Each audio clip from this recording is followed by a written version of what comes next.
In this video we are going to teach you how to perform a reset of the Keep Alive memory on a 2016 Ford Explorer using the X-431 Throttle. On the home screen select X-431 Throttle. When the diagnostic app loads, select Diagnose. Next select Ford. To continue select OK.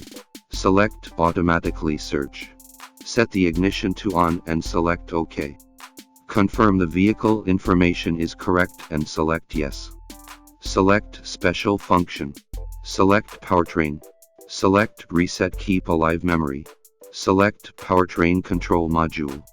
A warning screen will appear. Select OK to continue. A function description screen will appear. Select Yes. Set ignition to on and select OK. Once complete select OK. Set the ignition to off and select OK.